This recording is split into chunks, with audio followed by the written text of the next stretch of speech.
AI의 등장으로 초반 정석이나 포석에서 달라진 부분이 상당히 많은데요. 그러다 보니까 AI 정석이나 포석에 익숙하지 않으신 분들은 이른 초반부터 조금 손해를 보고 시작하는 경우가 많은 것 같습니다. 흙이 화점에 날일자로 걸쳤을 때 예전에는 백이 보통 받아주는 경우가 많았는데요. 지키거나 협공하거나 하는 식으로 이제 AI는 여기서 그냥 손을 빼서 3-3에 뛰어드는 걸 좀 더 좋은 승률로 보고 있습니다. 그래도 이제 요즘도 이렇게 한 칸 협공하는 경우가 종종 나오는데요. 이렇게 한 칸 협공을 했을 때 예전에는 그냥 3-3에 뛰어드는 정석이 가장 많이 나왔습니다. 이렇게 3-3에 뛰어들어서 간명하게 일단락을 짓는 건데요.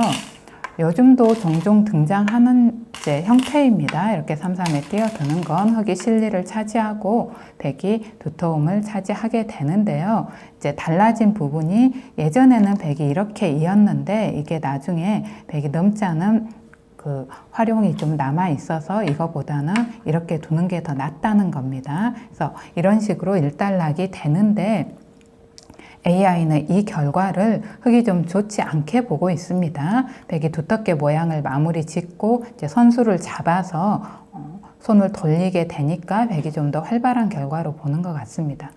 그래서 일단 이건 흙이 반집 정도 좋지 않다고 봅니다. 이 결과는.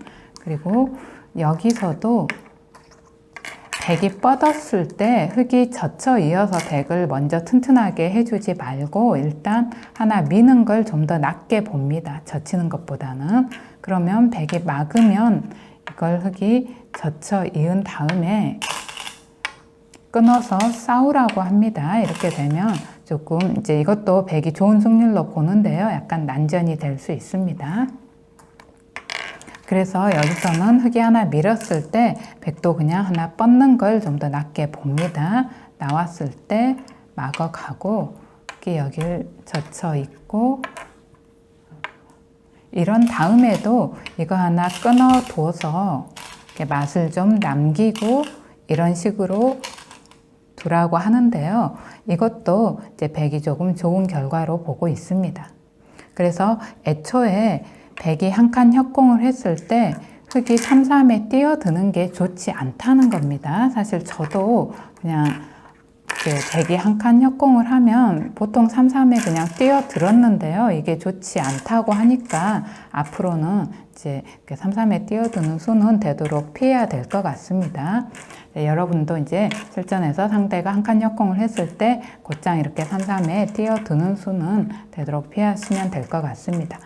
그리고 또 예전에 이런 식으로 한 칸을 뛰어서 상대가 응수했을 때 이제 AI 등장으로 여기 말고 또 이렇게 두는 수도 추천을 하는데요. 둘 다 가능하니까요. 이제 취향에 맞게 선택하시면 됩니다. 이렇게 지켰을 때 예전에는 보통 이런 식으로 씌워 갔는데요. 이제 이렇게 씌워 가게 되면 백이 실리를 차지하면서 안정을 하게 돼서 이후에 흙이 뭔가 실속을 갖추기가 조금 어렵습니다. 이런 식으로 두더라도 백이 이렇게 끼워 이어서 백의 실속이 좋은 걸로 보고 있습니다. 그리고 흙이 이쪽 약점을 지키더라도 이렇게 밀어 올려서 역시 백이 좋은 결과로 봅니다. 그래서 여기서는 흙이 이제 흙도 최선은 그냥 손을 빼라고 합니다. 이 정도로 두고 손을 빼라고 하고요. 만약에 이 부분을 좀 더 둔다면 이렇게 3-3에 뛰어들라고 합니다. 이런 식으로 이제 3-3에서 안정을 하고 백이 밀어 올리는데 이 모양도 조금 허술하고 아직 이 흙도 조금 엷은 형태고 해서 이것도 역시 백이 좀 좋은 결과입니다. 그래서 이렇게 씌워가는 것도 별로 흙한테 좋은 결과가 나오지 않습니다. 한 칸 뛴 다음에 씌워가는 것도. 그래서 요즘은 이렇게 흙이 씌워가는 것보다는 만약에 한 칸을 띄었다면 이렇게 대역공을 하는 경우가 많이 있습니다. 대역공을 하게 되고요. 이때 백이 그냥 3-3에 뛰어들라고 합니다. 이렇게 뛰어들어서 백이 조금 좋은 결과라고 합니다. 이런 다음에 흙이 이런 식으로 지키면 또 이렇게 지켜놓고요. 흙이 이쪽을 먼저 달리면 손을 빼서 이쪽을 준동할 수도 있고요. 이런 식으로 준동할 수도 있고 그냥 지켜놔도 나쁘지 않다고 합니다. 얘가 이제 두 칸으로 모양이 넓으니까요. 이렇게 두고 흙이 이런 식으로 폭을 넓히면 또 손을 빼서 둘 수도 있고 당장 이렇게 움직여서 둘 수도 있습니다. 좀 폭을 좁혀서 이렇게 확실하게 잡자고 하면 나중에 이제 이런 부분들이 선수 활용으로 들으니까요. 역시 이제 백이 손을 빼서 백이 조금 좋은 결과로 보고 있습니다. 그래서 백이 이렇게 한 칸 협공을 했을 때 흙이 즉각적으로 반응하는 건 흙한테 별로 좋은 결과가 나오지 않습니다. 그래서 백이 한 칸 협공을 하면 흙은 그냥 손을 빼라고 합니다. 손을 빼서 이런 식으로 삼삼에 뛰어들면 됩니다.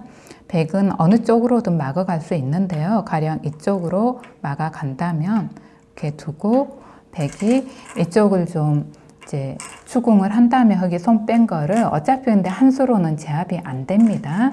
이런 식으로 두거나 하면 이제 이쪽 간격이 좀 넓으니까 이런 정도로 이걸 좀 공격하면서 국면을 풀어 나가라고 합니다. 이런 식으로 오면 이쪽으로 약간 더 좁혀주고요.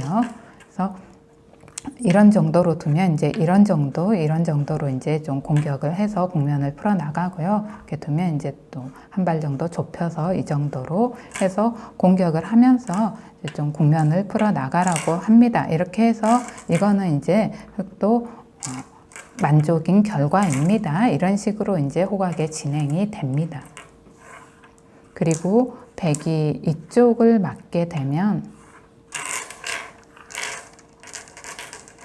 이쪽으로 이렇게 막을 수도 있는데요. 이렇게 막으면 이제 이쪽이 좀 덜 중요하니까요. 흙이 머리를 내밀고 있어서 백도 이제 손을 빼서 삼삼에 뛰어들 수도 있고요. 이렇게 삼삼에 뛰어들면 선수를 잡아서 먼저 또 이쪽을 공격해서 국면을 풀어 나가게 됩니다. 또 백이 이런 식으로 올 수도 있는데요. 이렇게 두면 그냥 간명하게 두시고 싶으면 이렇게 지켜도 되고요. 또는 여기서는 이제 이게 오면 이것도 유력하다고 합니다. 이게 없을 때는 이제 이게 아까는 별로였는데 즉각 두는 건 별로였는데 이게 왔을 때는 오히려 이렇게 두는 게 유력하다고 합니다. 이렇게 두는 것도. 이렇게 두면 대신에 아까 그냥 받아준 것보다는 약간 복잡한 진행이 될 수는 있습니다. 이러고 나서 이렇게 대역공을 하라는 건데요.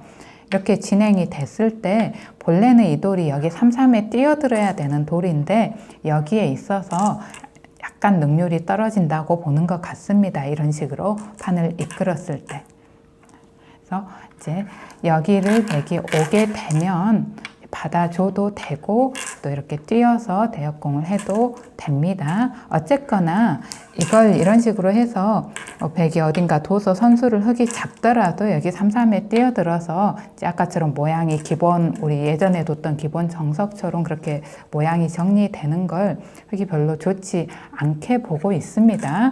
이제 주변 배석을 봐서 한 칸을 뛰거나 또는 양걸침을 하는 식으로 이렇게 모양을 정리하거나 그냥 손을 빼고 놔둔 다음에 백이 응수하는 걸 보고 거기에 맞춰서 이제 도 나가시면 됩니다.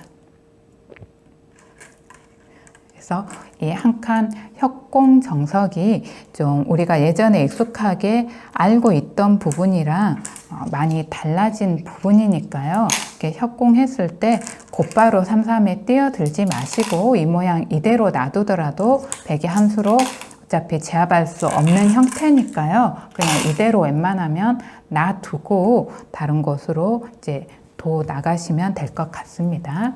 그래서 일단 바둑 내용에 관한 부분은 이 정도로 마치고 지난 4월 강좌에서 기력 향상의 비결로 생각의 올바른 틀을 갖춰야 한다고 말씀드렸는데요.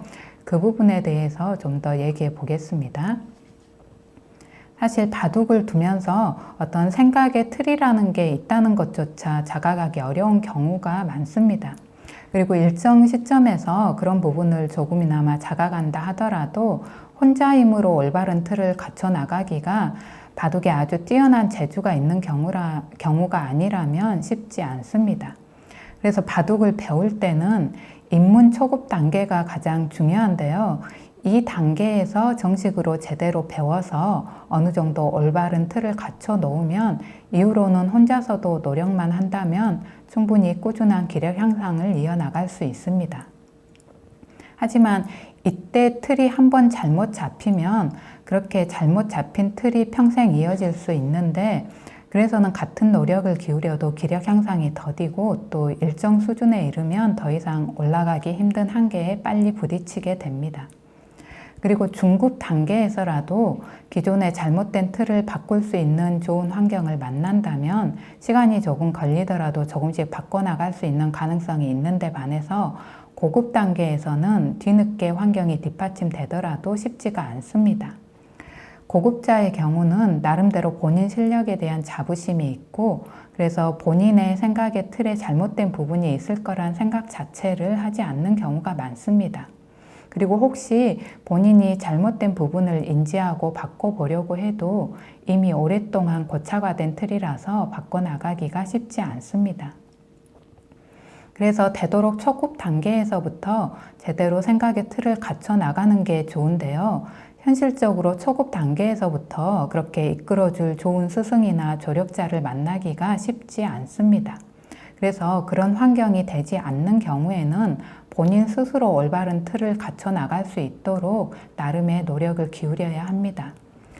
과거와 달리 요즘은 온라인상의 바둑 공부에 도움이 되는 다양한 소스가 있는데요.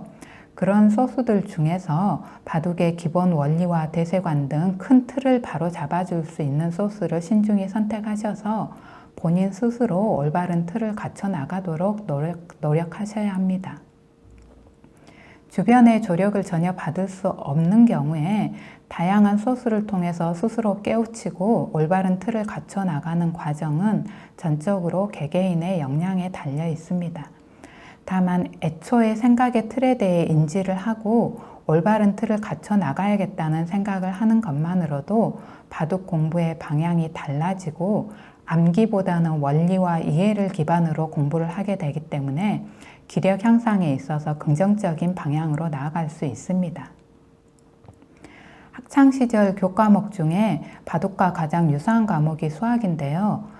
바둑이 수학의 논리적인 사고력과 수리력 등을 기반으로 하고 있기 때문입니다. 저는 사실 바둑에 있어서는 입문 단계에서부터 아버지라는 좋은 스승을 만나서 생각의 올바른 틀을 무난하게 갖춰 나갈 수 있었고 기력 향상도 빠르게 이룰 수 있었는데요. 수학에 있어서는 굳이 탓을 하려는 건 아니지만 좋은 교육 환경이나 조력자가 없어서 초등 6년, 중등 3년, 고등 3년이라는 시간 동안 완전히 헛공부를 했다는 아쉬움이 남습니다. 특히 초등 6년의 시간 동안 잘못 잡힌 수학에 대한 생각의 틀이 결국 중등, 고등 과정으로까지 이어진 것 같아서 안타까운 마음이 큽니다. 그리고 내가 만약에 바둑을 수학처럼 공부했더라면 어땠을까를 생각하면 고개가 절로 흔들어집니다. 그래서 여러분도 바둑 공부를 하실 때 제가 수학 공부를 했던 것처럼 그렇게 처음부터 잘못된 길로 들어서서 고생만 하고 제대로 된 결실을 얻지 못하는 그런 안타까운 전철을 밟지 않았으면 하는 마음입니다.